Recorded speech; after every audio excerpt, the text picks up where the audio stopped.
Hi guys, it's Han. Today I'm here to talk to Professor Ralph Young, who teaches the very popular and successful course, Descent in America. So let's see how he's doing today. Hi, Hey. I'm Han. Nice to meet you. How are you doing today? Pretty good. Good. So, anyway, down here, now we're on the 9th floor, and all up that hall are history department faculty. And right here, just opposite the elevators, is one of the fishbowl classrooms that'll be getting ready to have a class now, I think. And then up this way is the department chair's office. So this is the room where we began the teach-ins back in 2002. Can you tell me a little bit about the teach-ins?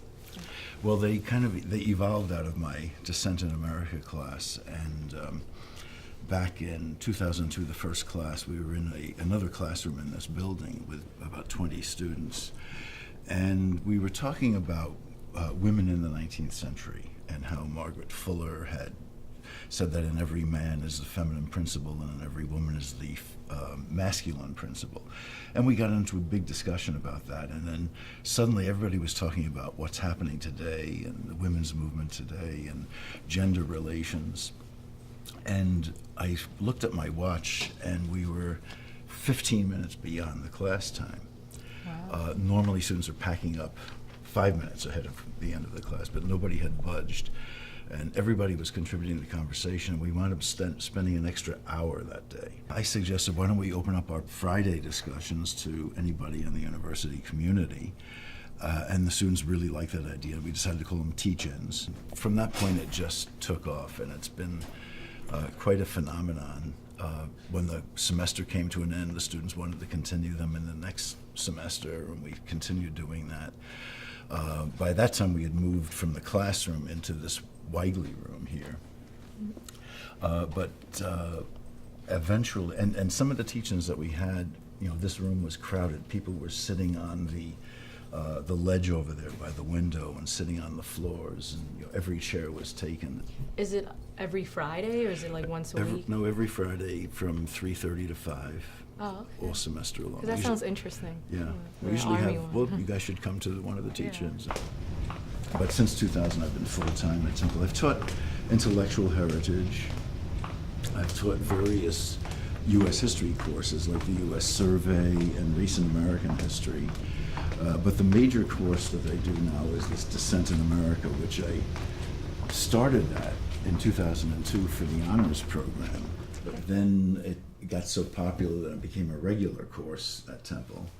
And then a few years ago, maybe 2006 or so, Terry Halbert, who's the director of general education, asked me to convert it into a gen ed course, which I then did. And so now I'm teaching a couple of sections of it every semester as a gen ed course. So a lot of students come in as freshmen and sophomores, and they don't really know what to expect, but I think they tend to like the course because, when you're 18, 19 years old, you're sort of a natural dissenter.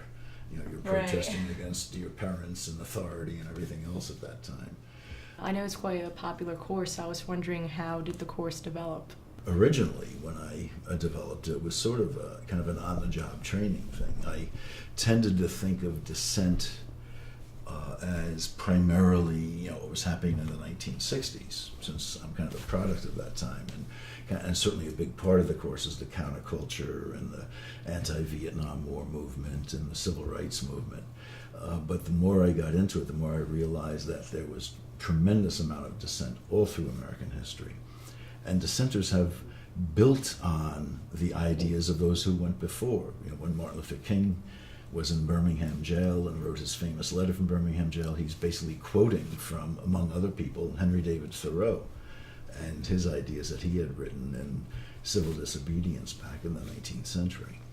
You mentioned that it's such a popular course because when we're 17, we're 18, we're natural dissenters. And I was just wondering, you think there are other reasons that the course has become so successful? I don't know. I like to get a lot of discussion going, and I think that in discussion, when students are arguing amongst each other and presenting their cases and debating.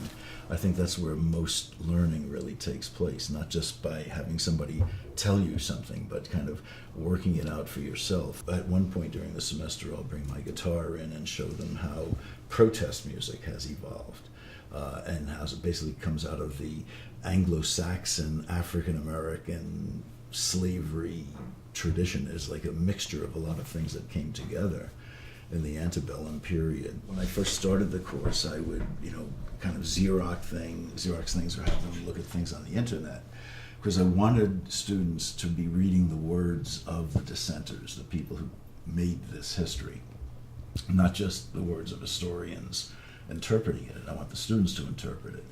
And so I put together this book, Dissent in America, The Voices That Shaped a Nation.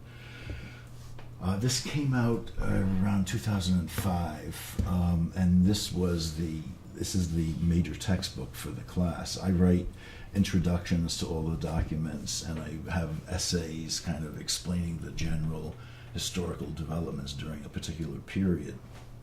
And students read these things, and some of the documents, it's just astounding how students notice that even something that was written in 1840 or in 1898 sounds like it could have been written today, that it's talking about issues that still are current and still valid and are still debated. This edition here is simply a concise edition of the hardback. This is came out in 2008. It's sort of about half of the documents that are in here and none of the photographs. This one has a lot of photographs of dissenters and protesters.